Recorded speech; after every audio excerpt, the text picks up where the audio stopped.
Di sini nanti kami akan menjelaskan tentang bagian-bagian atau subbab-subbab yang ada pada hakikat ilmu fikih sesuai dengan jurnal yang kami buat.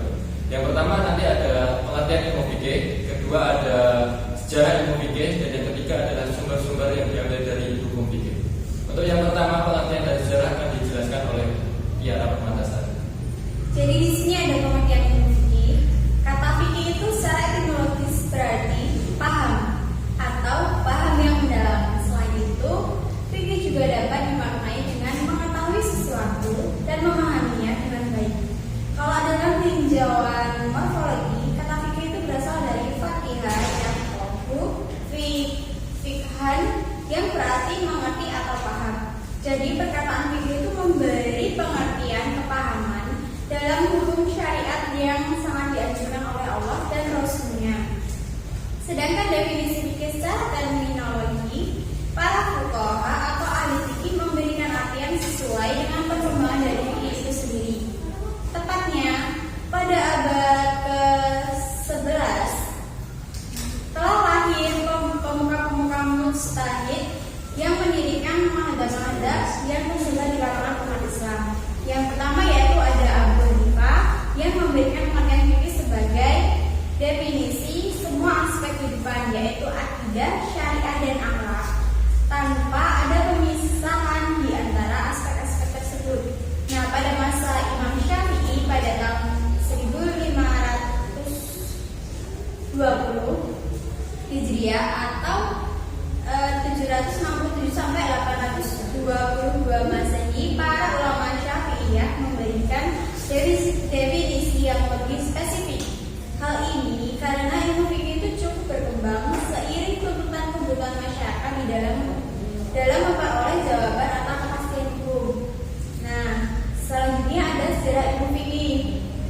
Jadi sejarah ilmu fikih itu yang pertama ada masa Rasulullah. Ya, walaupun masa Rasulullah itu tidak panjang, namun masa Rasulullah itu meninggalkan bekas-bekas dan kesan-kesan serta pengaruh yang penting bagi perkembangan hukum Islam, dan masa yang kuli yang bersifat keseluruhan dan dasar-dasar yang umum yang universal untuk dasar penetapan hukum bagi masalah dan peristiwa yang tidak ada nasnya. Jadi masa Nabi SAW ini tuh terbagi menjadi dua periode, yaitu periode Mekah dan periode Madinah. Pada periode Mekah itu saat-saat Nabi Muhammad SAW itu menetap dan berkedudukan di Mekah, yaitu selama 12 tahun dan beberapa bulan. Sejak beliau diangkat menjadi Nabi hingga beliau hijrah ke Madinah, Nabi telah mencurahkan tauhid ke dalam jiwa masing-masing individu dan masyarakat Arab, serta mengalihkan mereka dari memperhamba diri kepada berhala. Nah, di samping itu beliau juga menjaga diri dari aneka rupa gangguan bangsanya, dan masa ini belum banyak hal-hal yang mendorong Nabi SAW untuk mengadakan hukum atau undang-undang, yaitu terdapat dalam surat Yunus, surat Ar-Ra'd, Yasin, dan Al-Qur'an. Sedangkan dalam periode Madinah itu saat Rasulullah menetap di Madinah selama 10 tahun hingga wafatnya. Nah, dalam masa ini itu umat Islam berkembang pesat dan pengikutnya itu terus bertambah banyak. Pada masa ini juga itu disyariatkan hukum-hukum perkawinan, talak, wasiat, jual beli, sewa, hutang piutang, dan semua transaksi, dan juga yang berhubungan dengan pemeliharaan keamanan dalam masyarakat. Itu terdapat dalam surat Al-Baqarah, Al-Imran, An-Nisa, Al-Maidah, Al-Anfal, Al-Taubah, An-Nur, dan Al-Ahzab. Selanjutnya ada periode sahabat. Nah, perkembangannya itu pada masa wafat Nabi Muhammad dan berakhirnya saat Muawiyah bin Abi Sufyan menjabat sebagai khalifah pada tahun 41 Hijriah. Pada masa ini, bidang hukum itu ditandai dengan penafsiran para sahabat dan istihadnya terhadap kasus-kasus yang tidak ada nasnya. Langsung saja ini ada periode Takwim. Itu setelah munculnya Daulah Umayyah, pemerintah Islam digantikan oleh Daulah Abbasiyah yang dimulai dari pertengahan abad ke-2 hingga pertengahan abad ke-4. Jadi pada masa ini itu disebut masa mujahidin dan masa pembukuan fikih, karena pada masa ini tuh terjadi pembukuan dan penyempurnaan fikih. Pada masa ini juga itu muncul upaya-upaya dalam pembukuan as-sunnah, fatwa-fatwa sahabat dan tabi'in dalam bidang fikih, tafsir dan usul fikih. Masa ini juga disebut masa keemasan Islam yang ditandai dengan berkembangnya ilmu pengetahuan yang pengaruhnya itu dapat dirasakan hingga sekarang. Nah, pada masa ini juga itu muncul mazhab-mazhab fikih yang banyak mempengaruhi perkembangan hukum Islam. Di antaranya ada Imam Malik, Abu Hanifah, Imam Syafi'i, Ahmad bin Hanbal. Dan selanjutnya ada periode taklid yang dimaksud dengan masa taklid itu masa ketika semangat para ulama dalam melakukan ijtihad itu mulai melemah. Jadi mereka itu kembali kepada dasar taklid yang asasi dalam pengistinbatan yang disebabkan oleh keterbelakangan akal pikiran akibat hilangnya kebebasan berpikir, hilangnya kepercayaan diri para ulama untuk beristihad secara mandiri. Selanjutnya ada sumber fikih yang akan dijelaskan oleh rekan saya. Ya, baik, kita lanjut pada pembahasan tentang sumber-sumber dari hukum fikih. Jadi dalam fikih sendiri mengambil sumber itu berdasarkan dasar-dasar yang telah ada dalam Islam, yakni terdapat dua rujukan yang digunakan oleh para ulama. Yang pertama adalah sumber-sumber hukum yang sudah disetujui oleh para ulama. Yang pertama adalah Al-Quran dan Sunnah. Yang kedua adalah sumber hukum yang sifatnya masih diperselisihkan seperti Al-Qur'an, kemudian istihsan, kemudian syar'u man qablana dan lain sebagainya. Nah, pada kesempatan kali ini saya akan menjelaskan tentang sumber hukum fikih dari sumber pokoknya. Yakni ada Al-Quran, Sunnah, kemudian qiyas dan ada ijma. Yang pertama adalah Al-Quran. Al-Quran sendiri berarti wahyu Allah Subhanahu wa taala yang diturunkan kepada malaikat Jibril kepada Nabi Muhammad SAW untuk disampaikan kepada Nabi Muhammad SAW.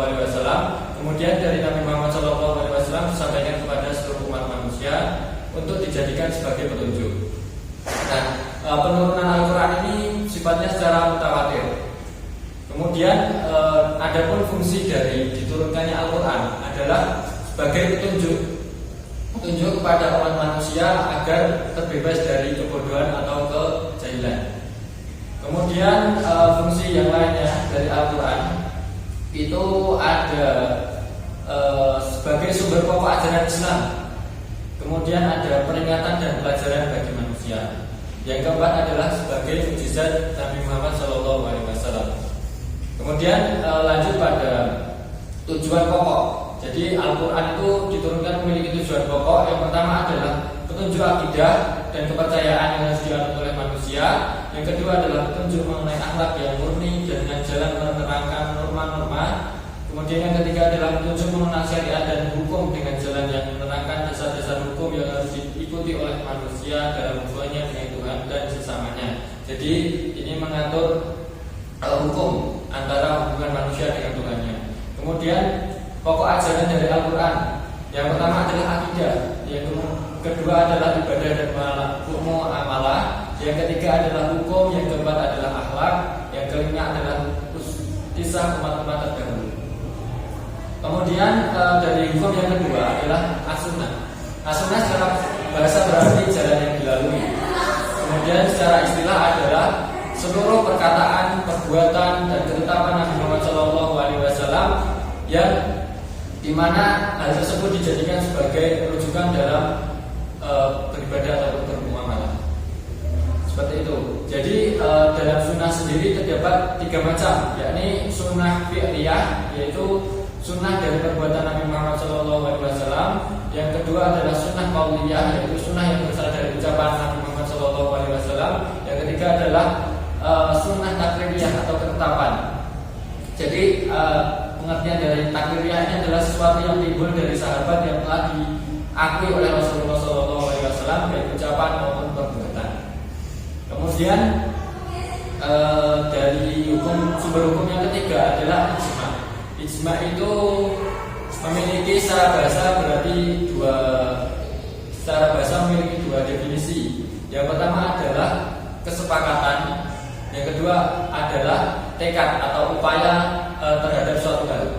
Nah, secara istilah ijma ini berarti adalah kesepakatan para mujtahid Islam tentang hukum syara yang terhadap dari suatu peristiwa yang terjadi setelah Rasulullah SAW wafat. Nah, adapun rukun ijma atau dasar hukum ijma itu ada 4. Yang pertama adalah Al-Quran, yang kedua As-Sunnah atau hadis, yang ketiga adalah akal pikiran, yang keempat adalah ada 3, yang terakhir adalah akal pikiran. Kemudian rukun ijma.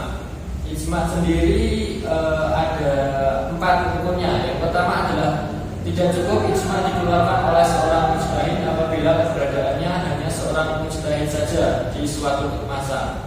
Yang kedua adalah adanya kesepakatan sesama para mujtahid atas hukum syara dalam suatu masalah dengan melihat negeri, jenis dan kelompok mereka. Yang ketiga adalah hendaknya kesepakatan mereka dimulai setiap pendapat salah satu mereka dengan pendapat yang jelas, apakah dengan dalam bentuk perkataan, fatwa atau perbuatan. Yang keempat adalah kesepakatan itu mewujudkan atas hukum kepada sesama para mujtahid. Nah, adapun syarat dari mujtahid sendiri itu ada 5 hal yang harus dipatuhi atau yang harus ada dalam seorang mujtahid. Yang pertama adalah memiliki pengetahuan tentang Al-Quran. Kemudian yang kedua adalah pengetahuan tentang sunnah. Yang ketiga memiliki pengetahuan tentang masalah ijma sebelumnya. Keempat memiliki pengetahuan tentang usul fikih. Kelima menguasai ilmu bahasa. Nah, dari ketiga hukum tadi masih terdapat satu hukum yang menjadikan sumber dalam ilmu fikih. Yang terakhir adalah qiyas. Secara etimologi, qiyas adalah pengukuran sesuatu dengan yang lainnya atau penyamaan sesuatu dengan yang lainnya. Tentang arti qiyas menurut terminologi terdapat definisi yang berbeda. Hal ini menurut Abu Hasan Al-Basri yang memberikan definisi qiyas sebagai usaha dalam menghasilkan atau menetapkan hukum asal pada furu' karena keduanya sama dalam ilat hukum menurut ijtihad. Qiyas menurut ulama usul adalah menerangkan sesuatu yang tidak ada nasnya dalam Al-Quran dan hadis dengan cara membandingkan dengan sesuatu yang ditetapkan hukum berdasarkan nas. Mereka juga membuat definisi lain, yakni qiyas adalah menyamakan sesuatu yang tidak ada nas hukumnya dengan sesuatu yang ada nas hukumnya karena adanya persamaan ilat hukum. Nah, di dalam qiyas sendiri ada rukun yang harus ada. Yang pertama adalah asal atau pokok, yaitu peristiwa yang sudah ada nasnya yang dijadikan tempat mengkiaskan. Yang kedua adalah far'u atau cabang, yaitu peristiwa yang tidak ada nasnya. Yang ketiga adalah hukum asal, yaitu hukum syarat yang ditetapkan oleh suatu nas. Yang keempat adalah ilat, yaitu sifat yang terdapat pada asal. Dengan sifat itulah asal mempunyai suatu hukum. Nah, untuk selanjutnya adalah kehujahan asal. Jumhur ulama kaum muslimin sepakat bahwa qiyas merupakan hujah syar'i dan termasuk sumber hukum yang keempat dari hukum yang lain. Hukum yang lain maksudnya Al-Quran, Sunnah dan ijma. Kemudian dalam apabila tidak terdapat hukum dalam suatu masalah baik dengan nas ataupun ijma dan kemudian ditetapkan hukumnya dengan cara analogi dengan persamaan ilat, maka berlakulah hukum qiyas dan selanjutnya menjadi hukum syar'i. Jadi hukum qiyas sendiri sudah termasuk hukum pokok atau sumber utama dalam ilmu fikih selain dari Al-Quran, Sunnah dan ijma. Ya, itu tadi presentasi atau penjelasan kami mengenai hakikat ilmu fikih. Ada pun salah kata atau penjelasan dari kami mohon maaf.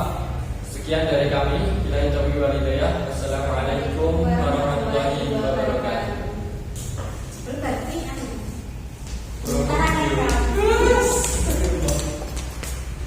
Oh iya.